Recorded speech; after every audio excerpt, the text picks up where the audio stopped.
કેન્દ્ર સરકારના સફળતાપૂર્વક 12 વર્ષ પૂર્ણ થવાના અવસરે કચ્છ મોરબીના સાંસદ વિનોદભાઈ ચાવડાએ ભુજ સ્થિત માનવજ્યોત સંસ્થાની મુલાકાત લીધી હતી। આ પ્રસંગે સંસ્થાના પ્રમુખ પ્રબોધ મુનવરનું સાંસદ દ્વારા શાલ ઓઢાડી સન્માન કરવામાં આવ્યું હતું તેમજ સંસ્થા દ્વારા કરવામાં આવતા વિવિધ સેવાકીય કાર્યોની પ્રશંસા કરવામાં આવી હતી। માનવજ્યોત સંસ્થા તરફથી પ્રબોધ મુનવર, પૃથ્વીરાજસિંહ જાડેજા, આનંદરાય સોની અને દીપેશ શાહ દ્વારા સાંસદ વિનોદભાઈ ચાવડાને કુંડા અને ચકલીઘર અર્પણ કરી સન્માન કરવામાં આવ્યું હતું।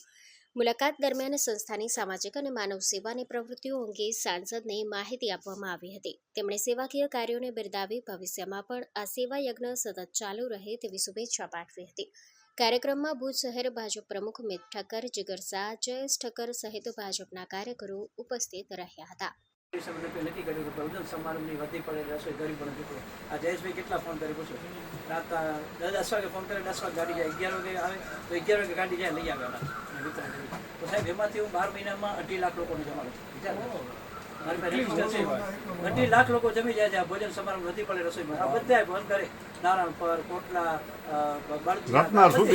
રોજે રોજ કોઈ દિવસ ખાલી ન હોય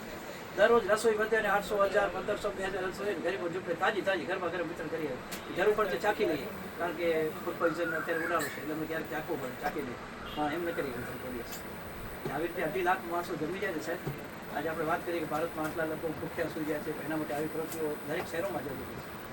હા રસોઈ વેડફાઈ જાય એ કંકોત્રી 5 હોય એક જગ્યાએ જમવા જશો 5 જગ્યાએ કેમ જશો તો રસોઈ વધવાની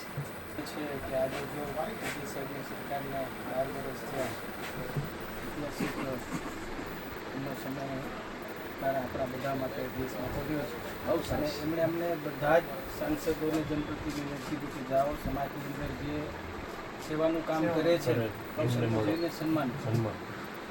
મોટી વાત એટલે અમે તમારું આજે સન્માન કરી શકીએ।